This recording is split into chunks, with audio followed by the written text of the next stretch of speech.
Hi, everybody. This is Tara Bradley with The Growth State. I'm super excited to have Alex Charfen with us today. Sure, many of you are already following him. He's got tons of great content out there. He's an entrepreneur, author, speaker, and coach. He's spent the last 3 decades on the front lines of entrepreneurship and business and is helping tens of thousands of entrepreneurs with 6, 7, and 8-figure businesses grow and scale. And Alex, one of the questions I always ask, and I know that you're prepared to share because it's in a lot of your bio information, is as leaders and owners of companies, especially those that are helping others get to the next level, we usually have some pain point in our past, right? Where we're like, wow, that sucked. I don't want to have to do that again. And it sucked enough that I don't want anybody else to have to do it either. And so I'd love for you to share for us, what was that pain point for you that made you decide you wanted to pivot and really focus on these businesses that could kind of help people and businesses get to the next level? You know, Tara, I think it wasn't a specific pain point. It was more of a realization of how much pain I had caused. And so it's not like one event or one time for me. I've run businesses since I was 16. I was giving paychecks out at 16. And so I've had team members for a long time. I've worked with hundreds, probably thousands of people, either in a contract or a W-2 situation. And the reason that I shifted and really started focusing on helping entrepreneurs with the process, structure, and routine to grow their business and grow their team and grow themselves is because when I look back at my business career, I don't have a lot of regrets. I actually feel like I've learned from almost everything. The one place I feel like I wish I could have learned the lesson in a different way is when my decisions affected the people around me. When my decisions affected human beings and caused collateral damage, and where I didn't have the right perspective, or I didn't give enough time, or I didn't understand enough of what was going on. And in the moment, I didn't have any idea that was happening. It wasn't until years later, looking back at my career and thinking, I really want these types of situations to stop. And having situations repeat and saying, like, what is the catalyst for, why am I having this another really challenging conversation with a human being? Why am I dismissing somebody else from my team? Why am I affecting someone else's career? And so for me, it was about growing businesses in a way that I could be really proud of, and not just proud of because of the profitability. I was always good at that. And not just proud of because of the growth. I was for the most part good at that as well, but proud of for the culture and the impression and the what we left people with was really important. And so today, when you look at what we coach as a company, I always tell entrepreneurs, if you don't have the business you want, you haven't become the person who can run it yet. And we show entrepreneurs the process, structure, and routine, hardcore process, structure, and routine through which they can consistently grow a business, predictably lead their team, and get the results they want. But what really happens is, through doing those things, it is like the most dynamic personal development program there ever has been. And so what we really help entrepreneurs do is evolve to the place where they can do those things. And that's a journey I've been on my whole life. So I'm really helping entrepreneurs with the same outcomes that I've created in my own life and my own businesses. Yeah, I love that. And one of the things I know I've struggled with, and I felt I've grown the most as a leader, and you hit it on the head, it's this personal development journey, is, I think as an entrepreneur, I was taking a ton of risk, right? We've all been there. Like, hey, it's not just, I have a crazy idea and I'm actually going to go do it. And there's a lot of vulnerability that comes with that, and you kind of hide it and hold it. And I think as you're trying to convince people to get on the ride with you, you don't want to appear vulnerable, which is the thing that builds trust. But it's kind of the thing you gotta let them in, and they gotta get a hold of the vision. How do you tackle that as an entrepreneur to say, hey, I'm going to have guts enough to really put my heart on the line and ask them to be on board with the vision and feel what I feel for this product or service to get it moving? Well, it's the only way it works. Yeah. We talk about that. We have an open dialogue in our memberships around vulnerability, and how, as entrepreneurs, we spend most of our entire lives trying to do anything we can to show vulnerability of any kind. And there's actually a culture around this, both in corporate America and in entrepreneurship, the never let them see you sweat and don't let them see behind the scenes. And, and I think there's a lot of this in personal development too. There's a tremendous amount in personal development. Like a lot of personal development, like feels like lie and deny to me. You know, the pretend like you're here or fake it until you make it. Like, what are we really doing here? And when I look at entrepreneurship, you know, entrepreneurs are that tiny percentage of the population that gets up every morning, travels into the future, creates a new reality, comes back to the present, then demands it becomes real. And we put up with the vulnerability and the pain and the exposure that it takes to make that happen. And I think that when there's an active dialogue around vulnerability, when we normalize vulnerability, when we make vulnerability the goal, we shift how we run businesses.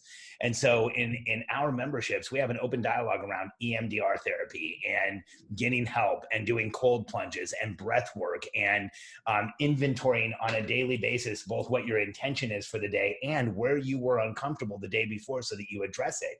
And so rather than, you know, what I feel like the culture in the entrepreneurial world is to experience vulnerability for as short a period of time as you can, brush it aside, and then go forward and buy the Lamborghini or whatever it is. And it's such a disservice to entrepreneurs, because the reality of growing a business is to understand your vulnerability, put it out in the open, examine it, know why it's there, get the help that you need or get the perspective you need to be able to move past it. And then the next level of growth, it's exactly the same thing. It's the new vulnerability that's been created and exposing it and making it real and understanding it and getting help with it and moving past it. That's, in my experience, how not just you can definitely scale a company without doing those things. But if you want to scale a company and be a happy entrepreneur at the same time and not feel like you're giving up who you are in your entire life, it requires that level of vulnerability and reality and transparency with your team. Yeah, I've seen that as well. And one of the things that I actually wrote it down because I've heard you say it in a couple of videos and things you put out. I've read it in a couple of your articles, and I think it almost takes it to that next level, right? There's a vulnerability, but then there's this responsibility to understand how people see you, right? Because you're not just a person anymore. And the line that it resonated so much with me, I'd love for you to expand on, was what you say will be heard through a microphone and what you do will be viewed through a microscope. And how to kind of get people to do that. Because I know I've done that. I've been in a conversation with someone thinking that we're just having a conversation and I'm asking questions. And the next day I come back and they've shifted all of their priorities and are working on something that was just a conversation. Like, wait a minute, we're just talking. Oh man, you and I both. You just described the first 10 years of my career. I had in my 20s, I had eventually about a 50-person team, 40 to 50-person team. And that same thing would happen all the time. I would like make a suggestion as hey, what would it look like if, and then I had offices throughout Latin America. I would like make a what would it look like if suggestion, come back to the States, go back to Latin America 3 weeks later, and everything was changed. And I'd be like, who did this? Why did this happen? And that's where I learned everything as entrepreneurs, everything we say will be heard through a megaphone and seen through a microscope. And here's what that means. We don't understand the impression we have on the world around us as CEOs. I have this post that I put on Facebook often that it says, Dear Future CEO. And one of the things that I say to that future CEO is that people don't understand how to react to a CEO, whether they're in the entrepreneurial space or not. As soon as they find out you are a business owner, you will be treated differently. And we need to understand that along with that comes this massive responsibility. If somebody's working in your business, you're probably one of the 3 most important people in their lives on a day-to-day basis. And I know people, like, I've been challenged on this so many times. I collectively use kids. So if somebody has 7 kids, I just count them as one type of person, then their spouse, and it's usually the person they work for. And here's why. It's math. If you look at how much time people spend in work, especially if they're working in an entrepreneurial business, it's probably on the very low end in a full-time position, 40 hours a week. And in the normal range, probably 50 to 60 hours a week. And in some companies, even more than that. And so most of their human effort, most of their time, their energy, most of who they are goes into their job. And so as entrepreneurs, we often feel like, well, if I'm going to make this point, I'm going to yell, damn it. Well, if we're just talking, people are already hearing it amplified. If we're just pointing out what's going on and we're doing it in a way where we have the slightest charge, it's times 10 for our team. And so it took me forever to learn this, but lighting up your team, yelling and screaming, getting reactive. Those are things you can never take back. Now, it still happens to me. It's infrequent. It's like these days, legitimately, maybe once or twice a year where I'm like on a call and there's too much going on and I lose it and I say something reactive. And every time it happens, I think about, man, what was it like 20 years ago when this is just how I communicated? Mm-hmm. That's how I was. I was reactive most of the time. Almost everything I said had a charge. Almost everything I had said was opinionated and looking down on what was going on around me and frustrated we didn't get the results we wanted. And so the sooner as a CEO, you understand you don't need that charge. You don't need to go after people. And what you do is seen through a microscope. How you're behaving becomes the culture of the company and becomes what people expect in the company. That has helped me tremendously to adjust both how I look at leading and how I behave in the company.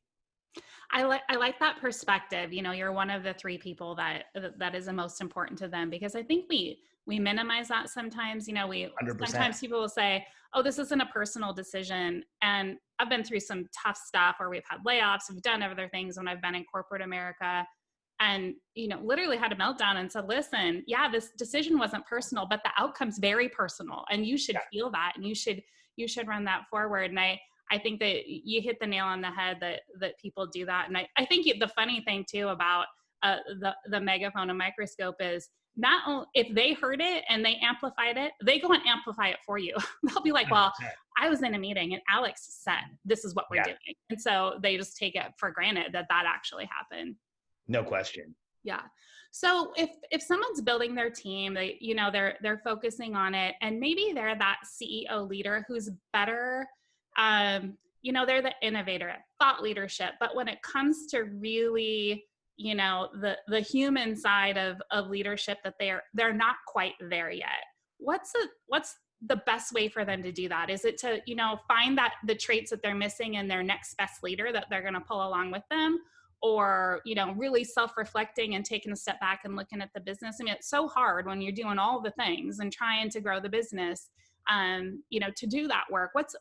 Is there a way to hack that? Is there a way to kind of short circuit that?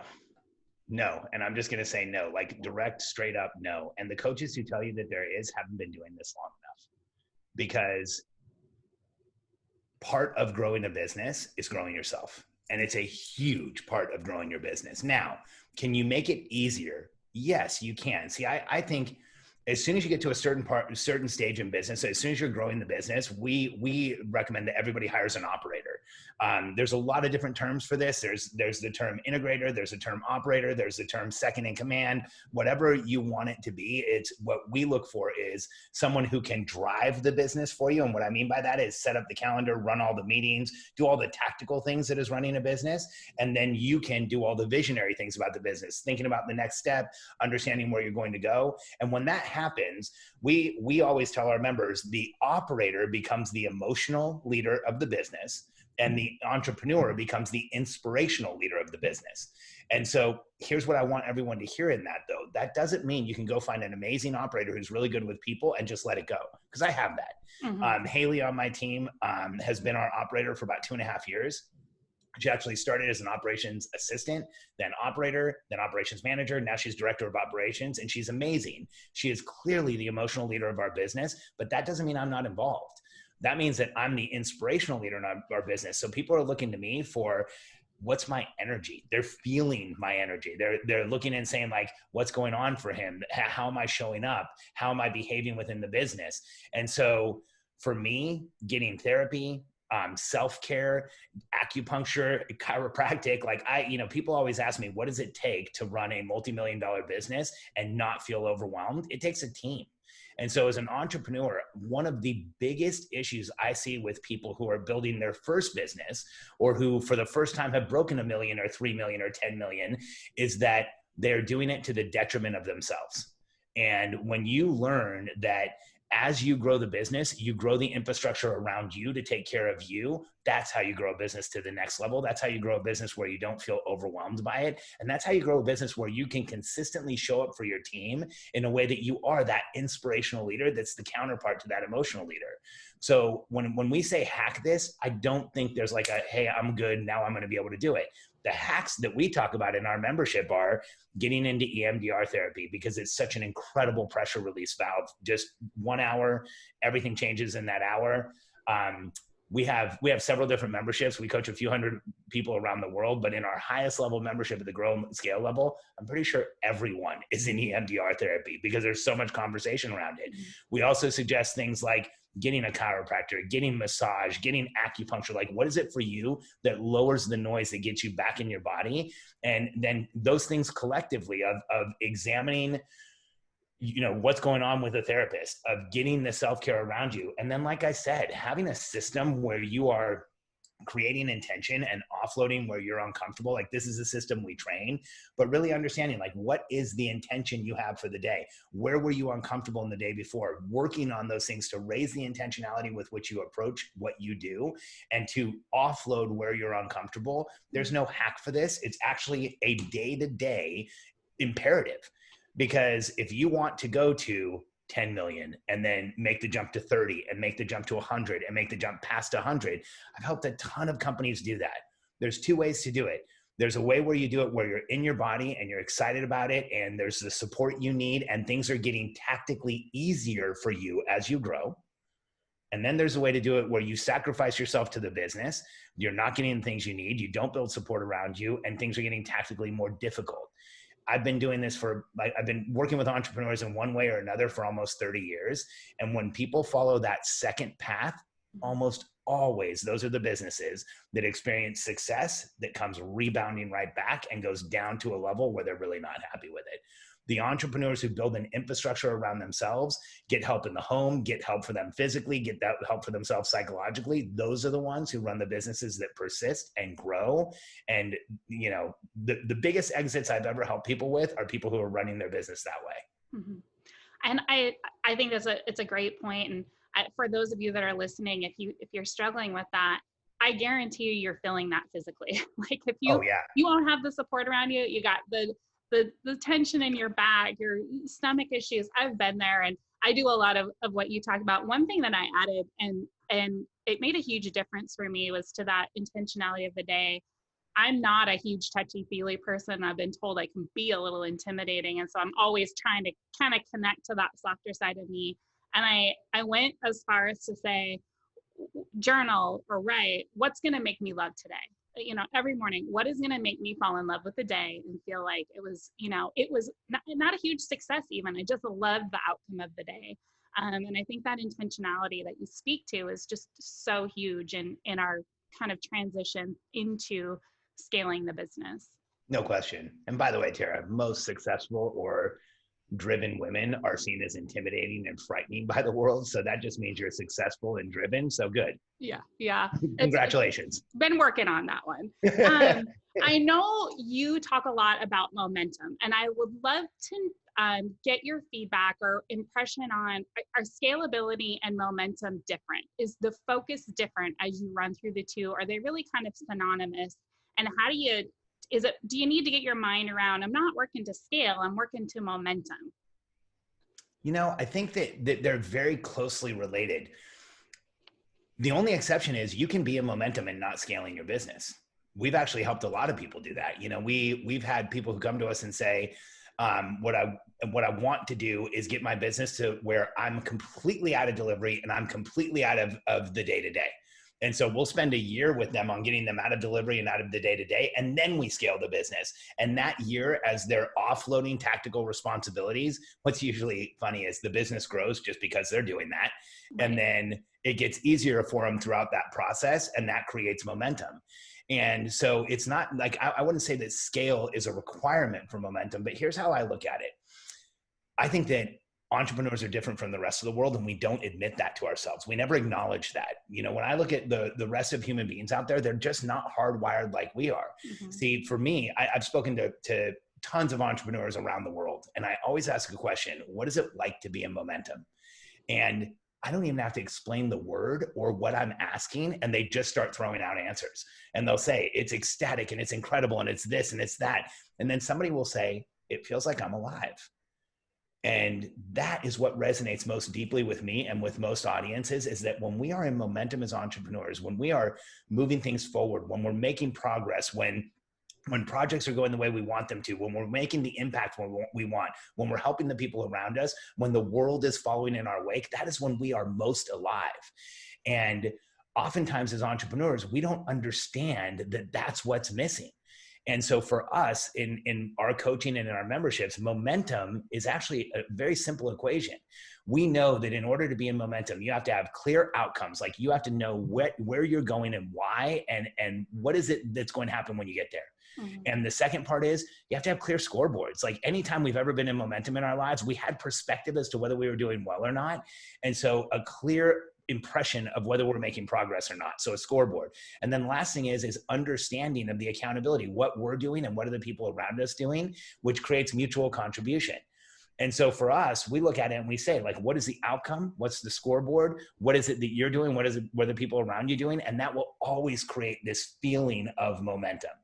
And that's what I think is more important for entrepreneurs than anything else. It's the feeling of being in momentum. It's that feeling of making progress.